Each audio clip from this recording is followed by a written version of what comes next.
Au nom du Père et du Fils et du Saint-Esprit, ainsi soit-il. Dans l'Évangile, aujourd'hui, notre Seigneur nous invite à prier et nous rappelle que la prière est efficace et même infailliblement efficace. En vérité, nous dit-il, je vous le dis, si vous demandez quelque chose à mon Père en mon nom, il vous le donnera. Et il nous dit encore, demandez et vous recevrez, afin que votre joie soit parfaite. Et nous avons cette semaine les rogations. Et je vous invite, si vous pouvez, venir à ces prières très importantes de l'Église, de venir. L'Église nous invite pendant ces jours des rogations à prier pour la bénédiction des lieux, pour que le bon Dieu nous donne des fruits, qu'il nous concède la paix entre les nations dans le monde, qu'il supprime les afflictions publiques, comme par exemple les maladies contagieuses. Et donc il faut prier pendant ces rogations, pendant ces 3 jours de rogation. Nous prions. Et nous aurons bientôt cette période préparatoire à la fête de la Pentecôte, qui est aussi une période de prière. Et nous célébrons aujourd'hui la fête de Saint Pie V, qui est un champion de la prière, qui a obtenu, par les prières qu'il avait demandées, la victoire de l'Épante, et par la médiation de Notre-Dame. Et dans ce même esprit aussi qui continue ce que nous avons médité pendant cette retraite, cette semaine, eh bien je voudrais parler aujourd'hui de l'efficacité infaillible de la prière et des conditions de cette efficacité en lien avec l'esprit d'adoption des enfants de Dieu que nous devons cultiver d'une façon particulière pendant ce mois de mai envers la Sainte Vierge. Nous sommes les enfants du bon Dieu, nous sommes les enfants de Marie, nous devons en vivre. Notre Seigneur donc nous a promis à plusieurs reprises que nos prières sont infaillibles. Et pourtant, nous constatons peut-être parfois que nous n'obtenons pas ce que nous demandons. Alors, est-ce que c'est parce que nous demandons des grâces trop grandes? Est-ce que c'est parce que nous demandons trop de grâces? Nous sommes un peu trop gourmands? Ou est-ce que notre Seigneur n'est pas assez puissant pour exaucer nos prières? Non, bien sûr, ce n'est pas ça le problème. En réalité, c'est tout le contraire, nous allons le voir. Alors, quel est le problème? Dans cet épître de Saint Jacques que nous avons à la messe aujourd'hui, dans un endroit un peu différent, il nous dit « Vous demandez et vous ne recevez pas parce que vous demandez mal. » Alors, comment devons-nous prier? Dans l'évangile de Saint Luc, on lit, à propos de notre Seigneur et de ses apôtres, « Il arriva, comme il priait dans un certain lieu, que lorsqu'il eut achevé, un de ses disciples lui dit, « Seigneur, apprenez-nous à prier comme Jean l'a appris à ses disciples. » Et il leur dit, « Lorsque vous priez, dites « Père ». Et notre Seigneur leur apprend à ce moment le « Notre Père ». Et de même, saint Matthieu nous rapporte le même événement. Dans l'évangile de saint Matthieu, notre Seigneur dit, « C'est donc ainsi que vous prierez, Notre Père ». Alors, nous allons nous concentrer aujourd'hui sur ces premières paroles du Notre Père. « C'est ainsi que vous prierez, Notre Père ». Dieu est notre Père, au sens large, parce que nous sommes ses créatures, parce qu'il nous a créés, que nous avons été créés à son image. Et dans ce sens-là, même le pécheur peut dire « Notre Père ». Mais au sens plus strict et plus vrai, évidemment, paternité, filiation implique que l'on ait la même nature, que l'on participe au moins à la même nature. Et donc c'est celui surtout qui est en état de grâce, qui est enfant de Dieu. Et c'est une vérité à laquelle nous devons non seulement croire, mais une vérité que nous devons vivre. Nous sommes les enfants du bon Dieu, et nous sommes les enfants de Marie. Et c'est pour cela que notre Seigneur nous dit, lorsque vous priez, dites « Père ». Saint Thomas d'Aquin indique 4 conditions qui sont requises pour qu'une prière soit infailliblement efficace.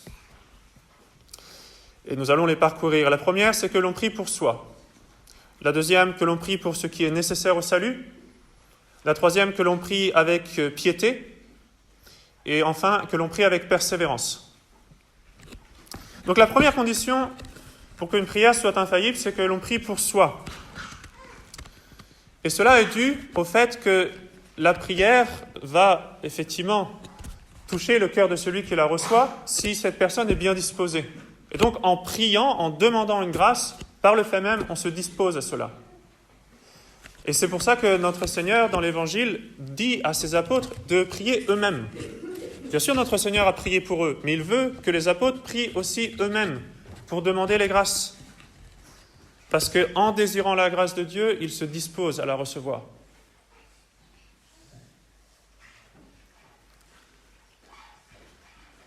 Dans l'Évangile, notre Seigneur nous dit aujourd'hui « Je ne vous dis pas que je prierai le Père pour vous, car le Père vous aime lui-même, parce que vous m'avez aimé et que vous avez cru que je suis sorti de Dieu. » Et en effet, souvenez-vous de ce que disait Saint Jean dans le début de son Évangile. À tous ceux qui l'ont cru, à tous ceux qui l'ont reçu, il a donné le pouvoir de devenir enfants de Dieu, à ceux qui croient en son nom.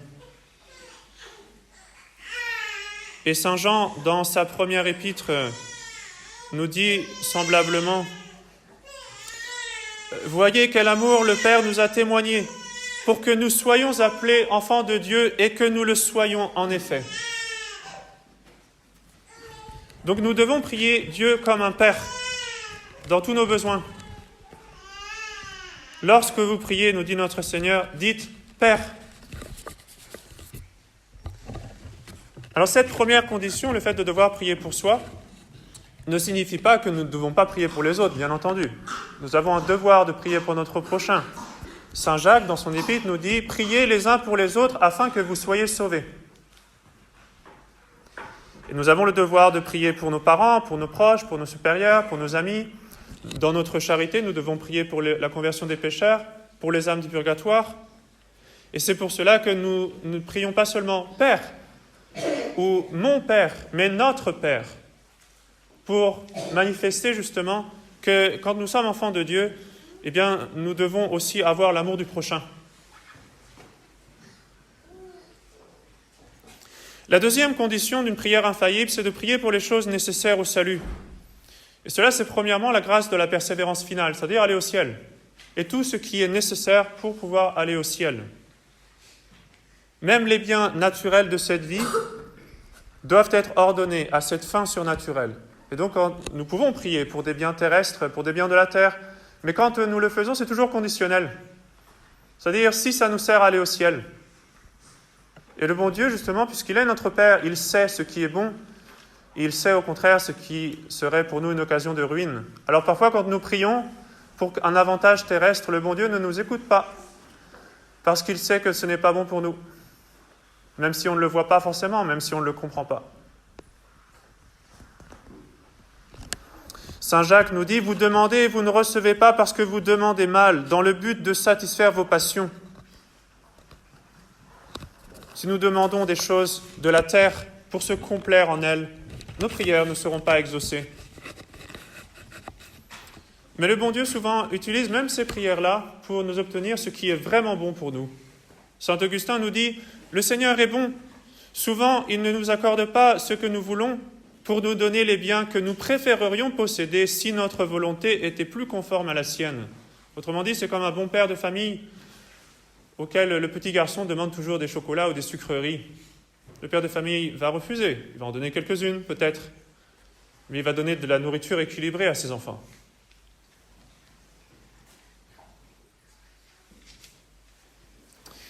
Et le fait d'être enfant de Dieu, cela aussi perfectionnera notre prière. Saint Paul explique toute cette doctrine de l'adoption spirituelle des enfants de Dieu au chapitre 8 de son épître aux Romains. Et après avoir expliqué longuement cette doctrine, il mentionne comment le Saint-Esprit nous aide aussi à bien prier. Il nous dit « De même aussi, l'Esprit vient en aide à notre faiblesse, car nous ne savons pas ce que nous devons demander dans nos prières, mais l'Esprit lui-même intercède pour nous par des gémissements ineffables. » Donc en cultivant un esprit d'enfance vis-à-vis du bon Dieu et vis-à-vis de Marie, évidemment le bon Dieu, la Sainte Vierge, voit ce qui nous est nécessaire et vont combler ce que nous devrions demander et que peut-être nous ne pensons pas.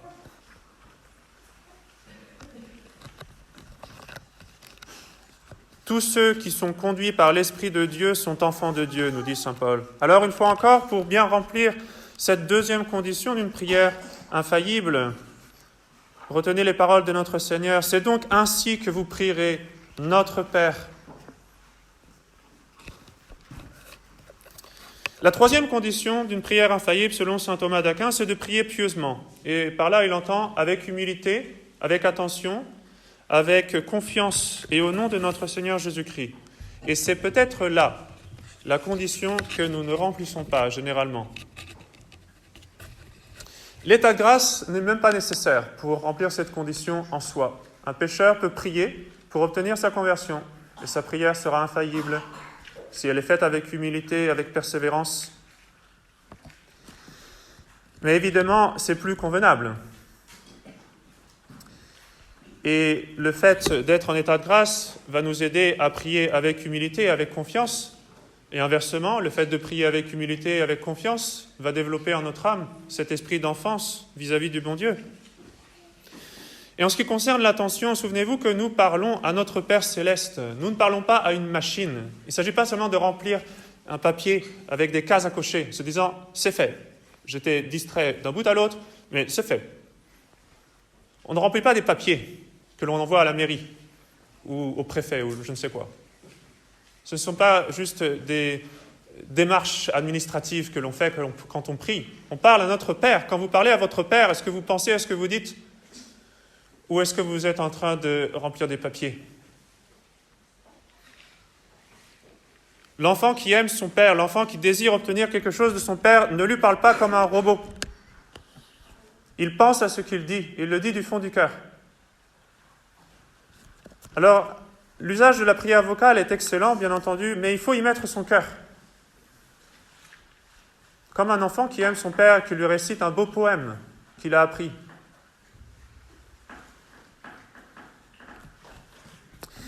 Et n'hésitez pas non plus à prier Dieu avec vos propres mots. C'est-à-dire, il ne faut pas uniquement faire des prières vocales, où vous récitez les prières du matin, prières du soir, que vous trouvez dans vos livrets de prière, dans vos missels. Vous devez avoir un cœur à cœur continuel avec le bon Dieu, tout au long de la journée.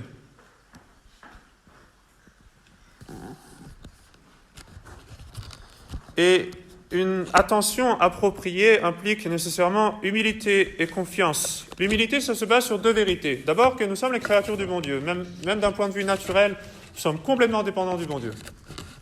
Et dans l'ordre de la grâce, bien plus encore. Nous ne pouvons pas faire un acte surnaturel sans que Dieu nous donne sa grâce.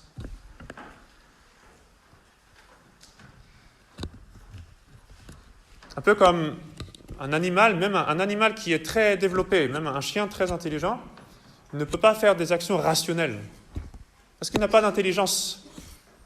Eh bien nous, sans la grâce, nous ne pouvons pas faire d'actions surnaturelles. Il faut que le bon Dieu nous donne sa grâce. Nous sommes dépendants de Dieu. Alors il faut toujours prier. Mais ce que ça veut dire aussi, c'est que notre pauvreté spirituelle ne doit pas nous causer de tristesse. Nous voyons que nous ne pouvons rien faire sans le bon Dieu, que nous sommes faibles. C'est normal. C'est normal. Il faut demander la grâce au bon Dieu. C'est tout à fait normal. Nous sommes les enfants du bon Dieu, nous ne pouvons rien faire sans notre Père. Et c'est pour cela que le jour de la Pentecôte, nous prions, dans cette belle séquence de la messe, dans le Veni Sancte Spiritus, nous prions « Venez, Père des pauvres ». Venez, Père des pauvres, sans votre puissance divine, il n'y a rien qui vaille dans l'homme. Nous sommes pauvres spirituellement, c'est vrai, mais c'est normal. Et nous comblons cette pauvreté en priant. Et en ce qui concerne la confiance, dans cette même épître de Saint Jacques que j'ai déjà plusieurs fois citée, l'apôtre nous dit « Si quelqu'un de vous manque de sagesse, qu'il la demande à Dieu, qui donne à tous libéralement et sans rien reprocher, et elle lui sera donnée, mais qu'il demande avec foi, sans hésiter. » Quand nous mettons des limites à nos prières, quand nous n'osons pas demander, implicitement nous rejetons la bonté infinie de Dieu. On se dit, non, le bon Dieu ne va pas nous laisser cette grâce-là, c'est pas possible. Être saint, prier pour que je me sanctifie, non, c'est pas possible. Je veux juste prier pour être médiocre. On met des limites à Dieu.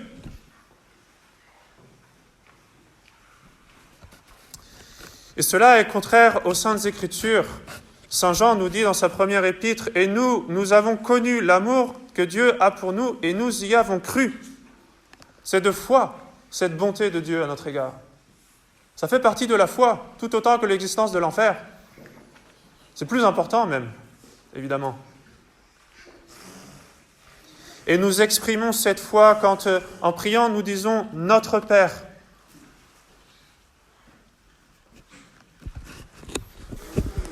La quatrième et la dernière condition indiquée par saint Thomas d'Aquin pour que notre prière soit infaillible, c'est la persévérance. La persévérance. Et dans les textes de la messe des rogations, nous avons encore une fois cet épître de saint Jacques, en autre endroit où il est dit « La prière assidue du juste a beaucoup de puissance ». Et saint Jacques nous donne l'exemple du prophète Élie. Et puis, dans l'Évangile, notre Seigneur nous donne plusieurs images pour nous faire comprendre cela. Il nous donne l'image, entre autres, de l'homme qui vient frapper la nuit chez son ami pour lui demander du pain. Et notre Seigneur nous dit « Si cependant le premier continue de frapper, je vous le dis, quand même il ne se lèverait pas pour lui en donner parce qu'il est son ami, il se lèvera du moins à cause de son importunité, et il lui en donnera autant qu'il lui en faut. » Donc, le bon Dieu veut qu'on le dérange, entre guillemets, qu'on insiste, qu'on le réveille la nuit, pour lui demander ce dont nous avons besoin. Et souvent, le bon Dieu ne nous exauce pas tout de suite, précisément pour éprouver nos dispositions, pour que nous prions avec plus de piété, avec plus d'humilité, avec plus de confiance, parce que nos dispositions sont souvent imparfaites, et pour purifier notre intention, pour que nous demandions cette grâce-là vraiment pour l'amour de Dieu, et pas pour autre chose. Alors il faut continuer de prier. Saint Jacques nous dit qu'il demande avec foi sans hésiter. Et nous allons pouvoir persévérer dans la prière si nous persévérons dans la confiance et l'humilité que nous devons avoir en tant qu'enfants du bon Dieu. Et donc nous remplissons encore cette condition en priant vraiment, sincèrement, notre Père.